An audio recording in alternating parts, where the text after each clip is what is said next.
Hey guys, what's up? Welcome back to the channel and welcome back to a new video. So this is long overdue. I've been meaning to kind of wrap up my garage and kind of make the final video of this, of the overhaul. We're gonna get into it. I'm actually gonna go over all the costs and everything. Just go over kind of what it takes to get a garage of this size to looking like this. Now the prices obviously are going to vary depending on where you live and kind of everything that you end up doing to your garage, but this will give you a rough idea of what this costs to get mine done, so you guys with a similar size garage just understand what it takes and how much it costs to get it to this point. So back in the beginning of 2024, I finally bit the bullet on getting this garage done. If you guys have seen previous videos of mine, you kind of remember what it looked like. Now I'm gonna throw up a few shots of what the garage used to look like, but basically some specs of this garage: 20 by 20, 400 square feet. The ceilings are just under 11 feet. So it's a pretty average size garage, nothing huge, nothing crazy or anything like that. So I really needed to be careful about what I was putting in this garage because my wife and I both use this garage to park our cars in here. She's on this side, I'm on this side, so I wanted to make sure that it was very usable. We also have 3 kids, so I wanted to make it usable and accessible for, you know, their stuff that they do keep in here. So I tried to keep as many things off the ground. So that was my main focus: clean it up, make it almost like a showroom so I can enjoy my time out here, since I spend a ton of time out here, and also make it accessible for my family. So what was my main focus on getting the garage done? You know, what was the projects that needed to be completed? So my main focus was to finish off the sheetrock. By code, when this house was built, I believe this is still the same code, that any wall touching the house has to be insulated and sheetrocked. So from about here, all the way over to about here, it was sheetrocked and insulated. Wasn't well done by any means. It was very kind of builder grade, a lot of holes and just not well done. It wasn't taped well or anything. But the only amount of garage that was sheetrocked when we moved in was from this line here all the way over to about here. So what we needed to actually do was finish off the sheetrock all up here, all in this corner as well. And we also redid the ceiling. Now the ceiling was in terrible shape. The tape was peeling and it just was absolutely terrible. So the whole entire ceiling was redone. We also added attic space, which is a huge plus. We do have an attic in the house as well. We also have storage in the basement, but I wanted to add storage up top here because there was nothing up here. There's no rooms or anything. So we added some attic steps, which is huge.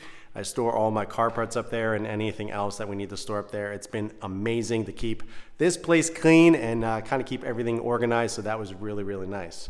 Another thing that we had to do in this garage was add a lot of electricals. What we ended up doing was adding a bunch of junction boxes on the ceiling because it only had 2, which were right here. So there's only 2 lights in the garage. So we ended up adding 4 more flanking either side. So I was able to get all these lights up here. We'll go over all that in a bit. But I also added a bunch of outlets. So we ended up adding one over here, here, and here, and also up there as well. So we added a bunch of outlets to be able to access power anywhere throughout the garage, which has been incredible. I'm always cleaning, I'm always doing detailing cars, I'm always using outlets and everything. So having access to power pretty much anywhere in the garage has been amazing.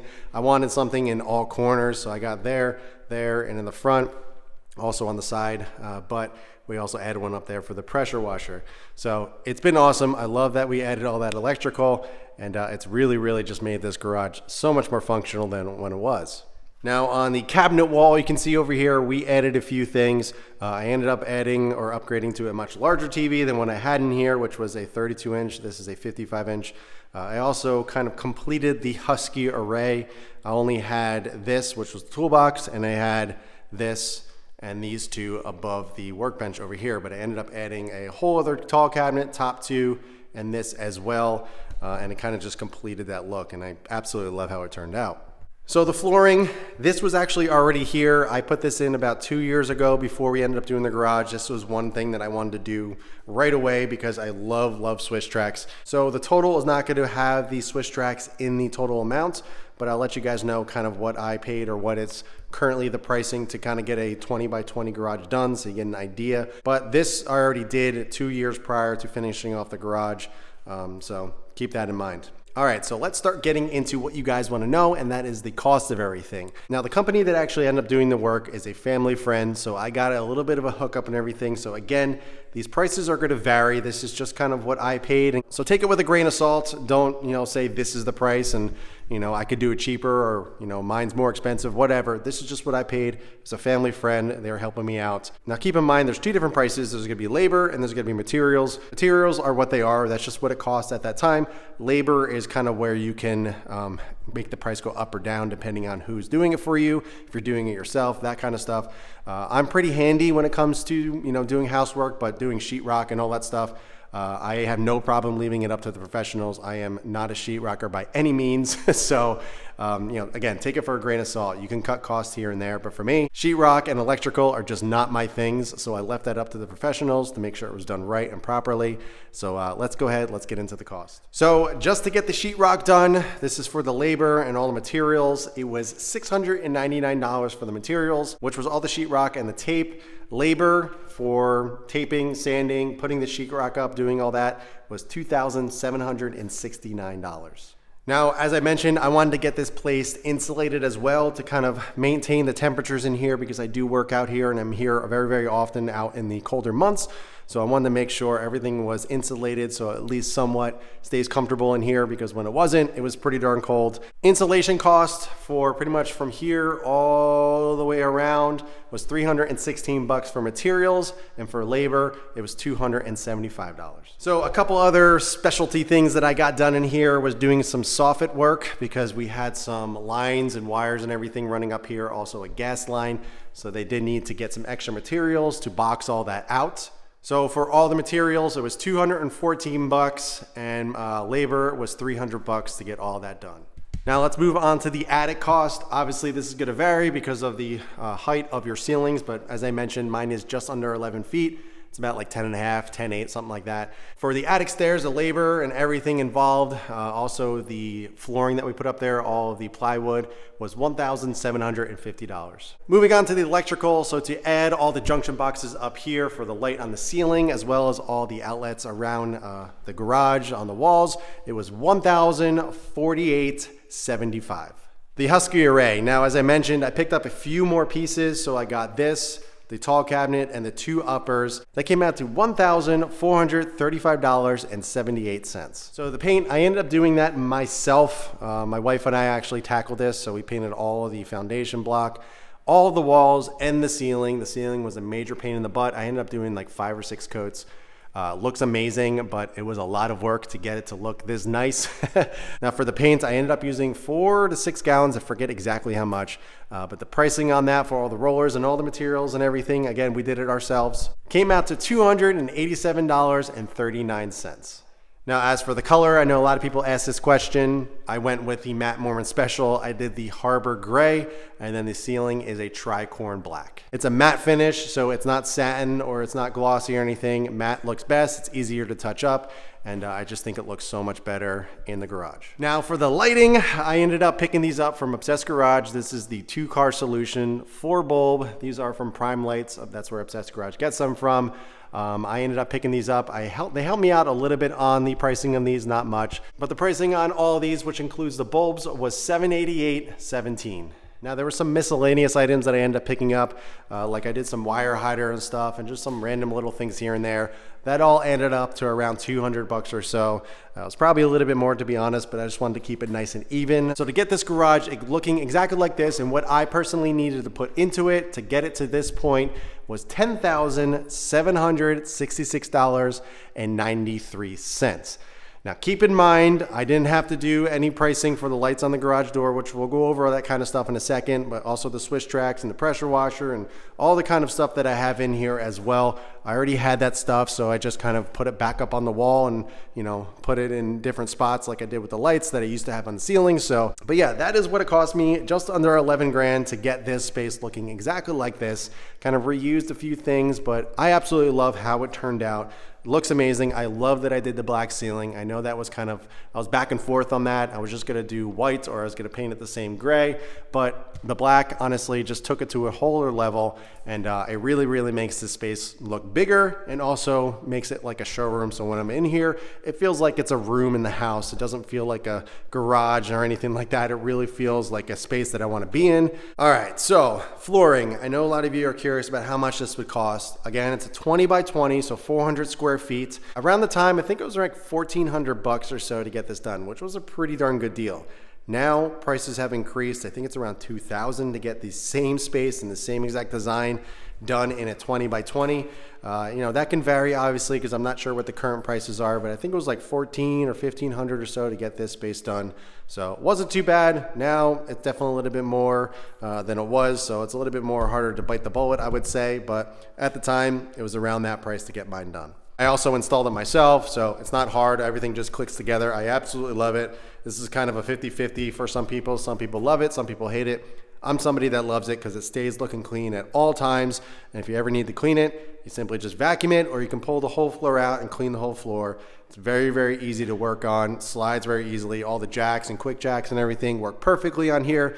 I have videos kind of going over all the examples and testing it, and it's been amazing. I absolutely love it. I actually have some spare pieces up there if I ever get damaged, so I can just pop them out, put a new one in. I always say Swiss Tracks is the way to go for a couple reasons. One, if you ever move, you can take this floor with you. You can't do that if you do epoxy. Once you do the epoxy floor, that's it. It stays with the house. You have to sell it with the house, obviously, and you get no return on investment. This floor, if we ever move, I can simply just pick it up, bring it with me, and put it in a new garage. And if it's a bigger garage, I simply could just add to it. Like, you would never know that it's a old floor, if you will. So another great thing is that if you get tired of this look, or you change the scheme or theme of your space, you can simply just change out the colors. Super, super simple. Also, if a floor gets damaged, a tile gets damaged, all you gotta do is pop one out, pop a new one in, and you're good to go. If you have epoxy and it cracks or splits and starts to peel, you're kind of SOL. You can't just patch it. It never ends up lasting and it doesn't look good. Swiss Tracks is the way to go. Really takes this space up a notch and it makes it look incredible. Now, my pressure washer setup. This is directly from Obsessed Garage, if you guys didn't know. This is the Active 2.0 pressure washer system, the wall mount solution. So I have the Active 2.0 pressure washer with the Obsessed Garage 100-foot pressure washer hose with the Cox hose reel, as well as the Cox hose reel wall mounts. I also have their stainless shelf as well. The wand, love this setup. I think this setup is around like $1,500. But if you are somebody like me who really enjoys the washing process, it's a therapeutic experience. Highly recommend doing something like this. It's so nice to have it here and ready to go.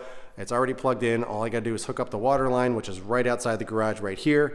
Clip it in with a quick disconnect, turn it on, and I am good to go. Quick jacks, I have the 5000 TLX model, which is perfect for my F80 M3. It also works for the Telluride.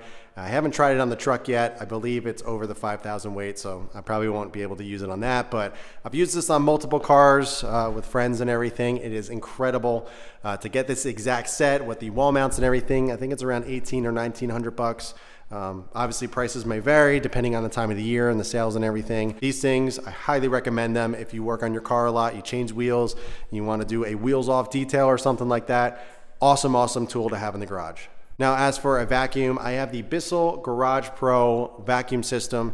It is pretty decent. I got this from Amazon. It's not the most expensive thing in the world. It's not gonna blow you away, but it gets the job done. This thing is around, I think, $200, $250, again, depending on the year. There are some nicer ones out there. I know Obsessed Garage has a really nice one. There's, I think Vacuum Made is another brand that's really nice, but I already had this, so I just threw it back up on the wall. I'm not crazy about the hose reel or hose mount situation, but it works. It hangs out there. It's already plugged in, so all I gotta do is turn it on and off. It's great for the kids and everything. Just simply vacuum the Telluride or the M3 or the truck. Whenever I need to, it's up and ready to go. I don't have to drag out a shop vac or anything or plug anything in. Simply just turn it on and it's ready to go. Now, these over here, these cabinets are repurposed. These are Gladiator upper cabinets. Not the nicest thing in the world in terms of quality. Very thin in terms of the materials, but it gets the job done, and it stores just kind of random stuff in there. Also, this large cabinet here used to be a part of my tool bench over here, but now we repurpose this for all kids stuff. So it's got soccer, softball, sports stuff in here and everything. And it's a nice place to keep all the kids stuff away. As for bikes, we actually have 2 sheds on our property, so we store all the bikes and all the ride-alongs and all that stuff in one of the sheds. The other shed's for all the lawn equipment and all that stuff. But I do not like keeping bikes in here, especially with the cars, so that stays out of the garage, which is really nice. Freezer, we have a stand-up freezer over here. Not the prettiest looking thing in the world. I've been meaning to kind of clean this up with the little wood block there, but it's been working. It fits right back into that little spot right there. So, you know, just kind of working with what we have. We have this random bump out here for all the ducting and everything that goes up in the upstairs. So unfortunately we couldn't take that out. I wanted to, but we couldn't. So that had to stay there. So we kind of had to work around it. The heater, love this thing. This is the Heat Storm. For a 20 by 20 insulated garage, this actually does a great job at keeping the garage decently warm. At least it keeps it comfortable. It's not going to be 80 or 90 degrees in here, but you know, in a 20-degree day in the garage is about 60 with this thing's on. So that's t-shirt and short weather for me. Very comfortable. Love this thing. I highly recommend picking it up. The fan, I use this in the summer a lot. It is great. It is a remote control, so all I gotta do is turn it on. I don't have to press any buttons. This is a Lasco floor mount fan, but I keep it up on the cabinet there, and it kind of blows and keeps the air moving in here, and it really helps out the whole entire space. It really keeps it cool in the summer, keeps the bugs out and everything. So I was thinking about doing like a wall mount solution or something like the Air King that Matt uses, or the Viper fans. I don't know. I haven't really decided, but that has been working really great. I think it's only like $100 or so. And I love that it's a remote, so I just press the button. I don't have to go up there and press any buttons or anything. It's really simple, gets the job done, and keeps this place really cool in the summer. Last but not least, the garage door lights. This has been a very popular topic. A lot of people love this idea. I think it's awesome. The main reason why I did it was, one, because when the garage door is up, these 2 bank of lights are blocked. So when I'm having the door open in the warmer months, I get no light on the back of the garage. So I figured, why not get some light on the garage door when it is up, so I can get some proper lighting on the cars or whatever I may be doing out here. These lights are the Barina LED linkable lights. These lights, these same exact ones, were on my ceiling for about 5 or 6 years. I used to use a smart plug, turn them on or off with my phone, which was really nice, but I repurposed them and put them on the garage doors. So when it goes up and down, they just stay put, and I just plug them in right here on this outlet when I want them on. They are mounted on with the little tabs right there. This is aluminum door, obviously, so you just screw them in, the little tabs stay on there, and it really does a great job. Now, this is a total of 12 LED 4-foot bars. You can get the 5-foot ones new less, but this is a 12-foot door, so I wanted to make sure they were evenly across. So I got 3 rows of 4, gets the job done. You can add more if you really wanted to, but they don't recommend linking more than 8, I believe, but I have a total of 12, and as I mentioned, I've had these for the last 5 or 6 years. Not one of them has gone out, and they've been amazing. If you're looking for some extra light and you don't want to break the bank, I think for 1 pack of 6 was like $60 or so. So total, this was around $100 to do this. Pretty awesome. Obviously, they have stood the test of time. You know, these are 5 or 6 years old. I actually have another box of them if they ever go out to be able to replace them. So I highly recommend them. They're great for the ceiling as well. I ran them on the ceiling, as I mentioned, for years and years, and it really provided a nice amount of light. Now, as for under cabinet lighting, I was back and forth of what I wanted to do. The cabinets, the Husky Array, did come with some LED under cabinet lighting, but it was a little too yellow comparing the 5K bulbs up there. So I ended up finding these. These are the Ahsoka LED linkable LED under cabinet lighting lights. Sorry, long title. But I have 8 under here, which is really nice. I have them in the front and the back, and I can just turn them on right here with the little switch that I wired up that comes with the cabinets, which is really nice. It's nice and hidden, and it does a nice job, provides a nice amount of light. I also got a second pack. I have 2 little switches right here, but I got a second pack to be able to light the inside of the cabinets as well. So I only have 1 in each, one there, and same thing in here. I got 1 on the top and 1 on the bottom, just to be able to get a little bit extra light, see the products and everything in the back, because otherwise it's pretty dark. But you can see everything really well. And also in here, I have a few. Now these are the LED light bars that came with the Husky Array.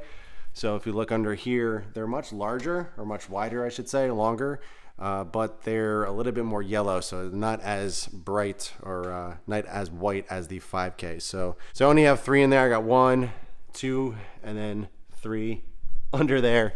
I don't need one underneath because I can see everything just fine, but I think they work out pretty well, and I got them linked up in the back right here. So all I gotta do is just press the little buttons to turn them off, which is really nice and accessible. So thought I'd mention that. Also the TV, this is an LG 4K UHD TV. Getting an LED or an LCD in a garage is much better than getting like a plasma because of the reflection. Right now, obviously you can see the reflection because the TV's off, but when the TV is on, it's actually pretty clear. It doesn't reflect much of the lights up here, and it does a really good job. Has a really nice picture. I'm really impressed with it. I got this for like 350 bucks. Now it's almost 500 bucks. I think it's like 450, 460 or something like that. So I got it for a good deal, and I've been really happy with it. It connects really great with the Wi-Fi and everything, and never had any issues. And the 55-inch is really nice because it fills that whole space. I used to have, well, I had a 32-inch Samsung in here that was super duper old. It was an old LCD, and I originally mounted it up here, and it looks super tiny and super awkward, so I decided to upgrade to the LG 55-inch, and I'm really happy I did that.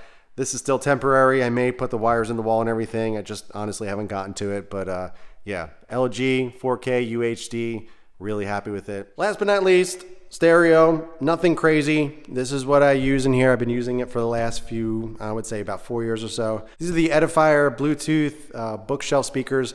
Love these things. These things are like 300 bucks, 200 bucks, something like that.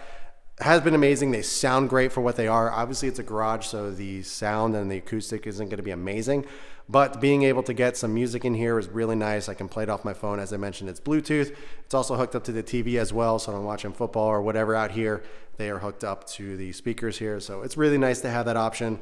Also, I'm running a Polk Audio 12-inch subwoofer down here, which is Bluetooth and connects once it's on, so it's really nice to have a little bit of bass in here. Again, not crazy insane sound, nothing that's going to break the bank. I think that was like 200 bucks. So all in all, this is like a $400 or $500 speaker setup in here, which is pretty decent for me. Honestly, more than I'll ever need in here. So it's nice to be able to have some tunes and listen to music and do whatever I need to do in here without breaking the bank.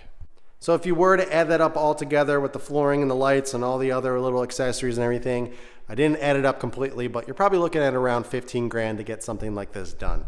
Obviously, as I mentioned, prices will vary depending on what you go with and if you do it yourself or get different companies to do it and whatnot, but that is what you're looking to spend. I spent just under 11 grand to get mine done with the things I already still had, especially with the family member that was able to get this done for me, help me out on the labor and all that stuff. But you're looking at around, I would say 13 to 15 grand to get this exact space with all the stuff in here, kind of exactly the same. So again, this is just a reference point. Take it with a grain of salt, just to give you guys some idea of what something like this would cost.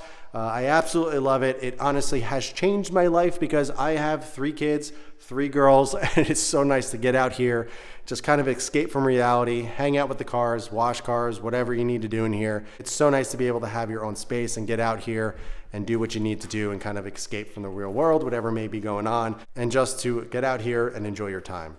There's still a few things I would like to do. I still would like to do a new countertop to be able to make this even go all the way back to the wall, do a different color. I'm still researching and trying to find a good countertop company that doesn't break the bank. I found a few of them, but I just haven't bit the bullet yet. I don't want to spend crazy amounts of money on a workbench that's just going to get beat up and everything. So I want to find something that's going to work and it's going to look nice, obviously, but again, not break the bank. So I'll update you guys once I kind of figure out the countertop situation. As I mentioned, it's going to be one piece that goes all the way across, and it's going to be nice and even going back pretty much all the way to the wall. So I think that's going to really complete the look. I also plan on doing some nice metal art, metal framed posters up here, whether it's in my cars or do some really cool brand manufacturer logos or something. I don't know, we will see. I'd like to do that on there to kind of tie everything in. But also, I know a lot of you are going to say, do the garage door side mount opener thing. Yes, I know, I did want to do it, but at the time when I was doing the entire garage, I didn't want to spend any more money because I was spending enough, went over budget, and I was like, you know what, I'll upgrade later down the line, and eventually we will move to a wall mounts opener. But the main reason why I didn't do it is because I don't have the bar going across, and that is pretty expensive to do. Kind of a pain in the butt to get an installer. Otherwise, if I had that, I would just get the opener and do it myself. So that is to come, but that will be gone at some point. All the kind of scaffolding and everything will kind of clean it up once that is away. But that is the reason why I didn't do it. Just was too expensive at the time to get it done. And also I didn't have that bar going across. So it was gonna increase the overall expense by tenfold. And at the time, as I mentioned, I was spending so much money getting the garage done to begin with. I just didn't want to do it at this time. All right, guys, that is going to do it for this one. I hope you enjoyed it. I know a lot of you may have a lot of questions, so be sure to ask them in the comments below. I'll be happy to answer. For all the little stuff like the heater, the TV, and quick jacks and all that stuff, even the flooring, I'll leave links below for those, so if you guys want to pick those up, be sure to use those. It helps the channel out more than you know. But super thrilled with the overall outcome of this garage. It is a great place to be. I know a lot of you that watch my channel would love to have a garage like this. And I promise you, it took me a lot of time to get to this point. So it's not like I just woke up one day and was like, yep, I'm gonna do it. I dreamed and dreamed and dreamed about doing this. And I know there's more extravagant garages and spaces and everything like that out there. But for me, this is definitely a dream come true. So be patient, it will come, I promise you. Again, any questions at all, be sure to ask them below. But in the meantime, keep it clean, keep it simple. I'll catch you guys in the next one.